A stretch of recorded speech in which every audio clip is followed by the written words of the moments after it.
और सबसे बड़ा चैलेंज था कि एक और हमारे दोनों ओर रहवास था, एक और तो कॉलोनी कतई जुड़ी हुई थी और दूसरी ओर हमारा 133 केवीए का सब स्टेशन था।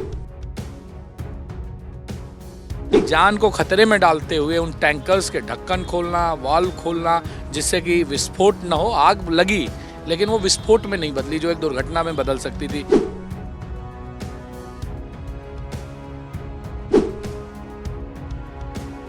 ये लोग तो अंदर जाकर पूरी फायर फाइटिंग कर रहे थे।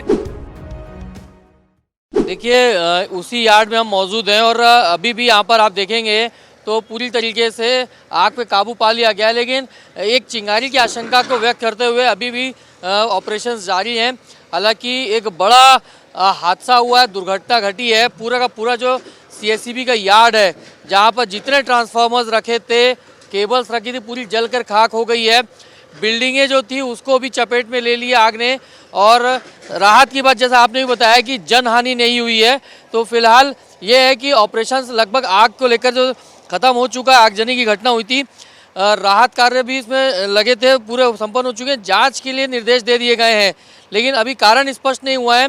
नुकसान काफ़ी बड़ा हुआ है, जैसा कि तस्वीरों में आप देख रहे हैं साहब अभी भी, कि अब दिख रहे हैं पूरे चारों तरफ जो जले हुए केबल्स हैं, ट्रांसफार्मर हैं, क्योंकि ये यार्ड है सीएसईबी का और पूरे प्रदेश में यहीं से ट्रांसफार्मर्स की या फिर दूसरे इक्विपमेंट्स की सप्लाई होती है। और 4-4, 5-5 जगह से फायर ब्रिगेड की टीम यहाँ पहुँची हुई थी और उन्होंने पूरी तरीके से इस कंपाउंड में जो आग लगी थी उस पर कंट्रोल किया है। और आशंका को देखते हुए कि कहीं कोई चिंगारी मत रह जाए, अभी भी तो फायर ब्रिगेड की गाड़ियाँ अभी भी लगी हुई है और एक एक जगह जेसीबी से मदद लेकर या फिर फायर ब्रिगेड से मदद लेकर उनको कंट्रोल किया जा रहा है, ताकि किसी प्रकार की आने वाले समय में दुर्घटना और ना हो। तो फिलहाल ये है कि कार्य अभी भी जारी है और प्रशासन की पूरी टीम कलेक्टर तक यहाँ पर अभी भी मौजूद है। जी देखिए, आगे कलेक्टर महोदय मौजूद है, उनसे हम बातचीत करते हैं, चलते हैं वहाँ तक। हाँ, और उसके अलावा आपको बताऊंगा तो लगातार प्रशासनिक टीम, पुलिस की टीम, एसडीआरएफ की टीम वो रात भर यहाँ पर डटी हुई है यहाँ पर भी। और लगातार सीएसईबी के अधिकारी हैं वो भी यहाँ पर डटे हुए हैं, क्योंकि आसपास देखा जाए तो यार्ड से बाहर जैसे निकलेंगे तो घनी बस्ती यहाँ पर है। तो उस पर सबसे बड़ी चिंता की बात ये थी कि बस्ती तक आग ना फैले, उसको यहाँ नियंत्रण किया गया है। मैं कलेक्टर साहब मौजूद हैं, उनसे ही बात करते सीधा वहाँ पर। हाँ, कि क्या उन्होंने पूरी अब तक की जो जांच में निकला है, क्योंकि वो खुद रेगुलर मॉनिटरिंग कर रहे थे एक एक चीज़ों को लेकर और यहाँ पहुँचे हुए हैं, तो ये कहीं ना कहीं बड़ा स्टेप यहाँ पर है कहा जा सकता है।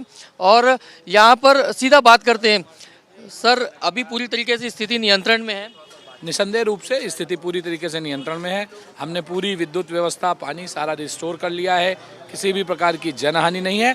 लेकिन चूंकि ये ऑयल की और ट्रांसफार्मर्स की आग है, इसलिए किसी भी संभावना से इनकार नहीं कर सकते। इसलिए पूरी हमारी टीम अभी भी उसी मुस्तैदी से लगी हुई है। एक एक ट्रांसफार्मर को हटा के देखा जा रहा है, अगर कहीं पर भी कोई संभावना है उस पर तुरंत कंट्रोल किया जा रहा है। क्या कुछ आकलन हो पाया है सर, कितना नुकसान कुछ हुआ है? ये आकलन का कार्य चूंकि विद्युत विभाग का स्टोर था, विभागीय लोग करेंगे। अभी हमारा मुख्य उद्देश्य पूरी तरीके से आग पर नियंत्रण पाकर किसी भी जो भी संभावित कोई घटना हो सकती है उस पर नियंत्रण पाना है। सर, कल सीएम भी आए थे, उन्होंने जांच के निर्देश भी दिए, तो अब किन किन पैरामीटर्स पे इस पे जांच की जाएगी? देखिए, ये सारा विभागीय विषय है। विभाग की जांच की टीम बन रही है। वो जो बिंदु हैं, आग क्यों लगी, क्या है, वो विभाग करेगा।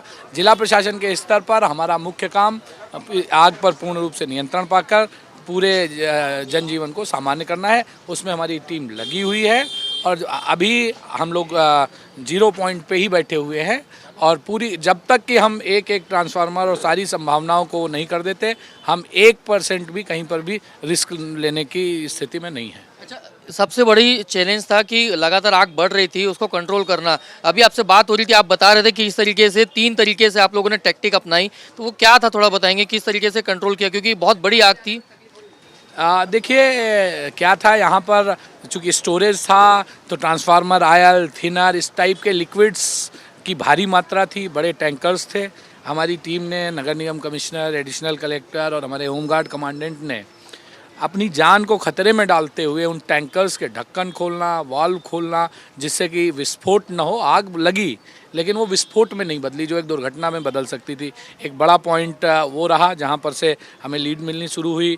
इवन आपके कुछ पत्रकार साथियों ने ही अंदर जाकर कुछ थिनर्स के उनको वो करना शुरू किया, बाद में हमारी पूरी टीम ने उनको बाहर किया। वो भी एक पॉइंट्स हो सकते थे।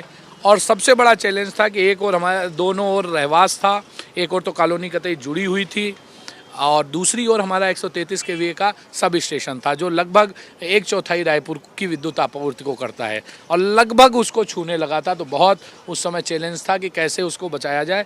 लेकिन जब हमारे सारी टीम्स ने, एक ओर से एयरपोर्ट अथॉरिटी के फोम जनरेटर ने, दूसरी ओर के Bhilai steel plant, Adani plants के और कई हीरा ग्रुप के तमाम फोम जनरेटर्स ने चारों ओर से जब घेर कर वो किया तो बढ़ती हुई आग को एक फायर लाइन बनाकर वहीं पर रोक लिया गया। और जो हमें डर था कि कहीं गलती से 133 केवी स्टेशन और बगल की जो कॉलोनी है उस तक आग न पहुंचे, ईश्वर का बहुत बहुत धन्यवाद है कि उस स्थिति में हमको उनका आशीर्वाद मिला और हमने उन दोनों जगहों को रेस्क्यू किया। और यही कारण है कि हम लोग किसी भी जनहानि से दूर हैं। ऑपरेशंस की बात करें तो ये इम्पोर्टेंट होता है कि जो लीडर है वो किस तरीके से काम कर रहा है। तत्काल आप भी पहुंच गए थे, आईजी से लेकर एसपी, यहाँ तक कि नगर निगम कमिश्नर, वो सब पहुंच गए थे। तो इससे क्या मैसेज जाता है, क्योंकि एक चोट भी आपको लगी है यहाँ पर?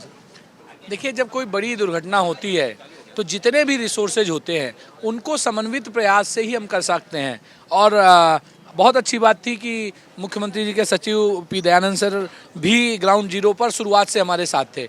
तो स्टेट वाइड कोऑर्डिनेशन में बड़ा वो हुआ और कई बार आपको कॉल लेनी होती है कि किस साइड से हम घुसे। ऐसे समय में जब टीम होती है तो सलाह करके निर्णय लेना बड़ा आसानी रहती है। तो सारे लोग थे और सीईओ जिला पंचायत, नगर निगम कमिश्नर, हमारे एडिशनल कलेक्टर और एडीएम, साथ ही जो हमारे होमगार्ड के कमांडेंट थे, ये 5 अधिकारी तो ऐसे थे जो निर्णय नहीं ले रहे थे, निर्णय को एग्जीक्यूट कर रहे थे। हम लोग भी अंदर जाकर निर्णय की इधर जाइए, ये लोग तो अंदर जाकर पूरी फायर फाइटिंग कर रहे थे।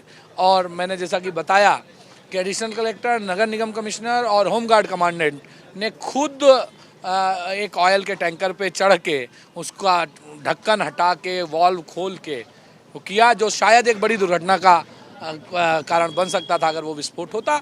तो हमारी टीम ने अपनी परवाह किए बिना किया है। मुझे इस बात का बड़ा ही फक्र भी है और संतोष भी है कि हमारी टीम, नगर निगम कमिश्नर, एडीएम, सीईओ जिला पंचायत, होमगार्ड कमांडेंट, सारे लोगों ने, पुलिस अधीक्षक महोदय, सारे लोगों ने मिलकर अपनी परवाह किए बिना इस रेस्क्यू ऑपरेशन में काम किया है। और एक अच्छी टीम जब काम करती है, पी दयानंद सर का मार्गदर्शन लगातार मिला है, एक अच्छी टीम काम करती है तो अच्छे रिजल्ट्स आते हैं। आपको भी चोट लग गई थी इस दौरान? देखिए, पूरे क्षेत्र में धुआं था, जो एरिया था वहाँ वायर्स थे, ऐसे में संभावित था धुएं में अंदर जब आप जा रहे हैं तो कुछ दुर्घटना हो सकती है। लेकिन बड़े लक्ष्य के आगे छोटी चीज़ें महत्वपूर्ण नहीं होती हैं, वो संतोष ज़्यादा महत्वपूर्ण है। चोट तो बहुत छोटी चीज़ है, कुछ समय बाद ठीक हो जाएगी। लेकिन अगर कहीं कोई जनहानि हो जाती या कोई ऐसी चीज़ हो जाती, वो जीवन भर सालती, उससे तो छोटी मोटी चोट कोई महत्व नहीं रखती है। कलेक्टर गौरव कुमार सिंह है, उनसे बातचीत कर रहे थे और साफ उनका कहना है कि जब लक्ष्य बड़ा हो तो छोटी मोटी चीज़ों को इग्नोर कर दिया जाता है। और जो चोट उनको लगी वो छोटी चोट मान के चल रहे हैं, क्योंकि उस समय जब घटना घटी तो ये पहली प्राथमिकता थी कि आग कैसे बुझाई जाए और साथ ही साथ जनहानि बिल्कुल भी ना हो। और इसी प्राथमिकता के साथ पूरी टीम काम कर रही थी। सबसे बड़ी बात उनका कहना है कि न सिर्फ जिला प्रशासन बल्कि पुलिस हो या फिर स्टेट की टीम हो, यानी पी दयानंद सर जो मुख्यमंत्री के सचिव हैं, वो भी यहाँ पर पहुँच गए थे और पूरी तरीके से मॉनिटरिंग कर रहे थे। तो टीम एफर्ट था और एक बड़ा लक्ष्य लेकर वो चल रहे थे कि आग पे जल्द से जल्द कंट्रोल करना है और आग को फैलने से रोकना है ताकि जनहानि ना हो। और राहत की बात यह, वो खुद सुकून मान रहे हैं कि वो उसमें कामयाब हुए हैं। और इसमें साफ उनका मानना है कि पूरी टीम का, चाहे नीचे से लेकर ऊपर तक का, सबका सहयोग रहा है। तो आपका क्या कहना है इस टीम एफर्ट को लेकर, इस आगजनी की घटना को लेकर, और जो जिला प्रशासन का या पूरा स्टेट का जो एफर्ट रहा है वो कितना कारगर साबित रहा है, कितना इंपॉर्टेंट रहा है इस आग को काबू पाने में, उस पर कमेंट कीजिएगा। इस वीडियो पर कमेंट कीजिए, वीडियो कैसा लगा उस पर कमेंट कीजिए, इस वीडियो को लाइक कीजिए, सब्सक्राइब कीजिए। IBC 24 के यूट्यूब चैनल के लिए कैमरामैन लखन शर्मा के साथ मैं स्टार जैन।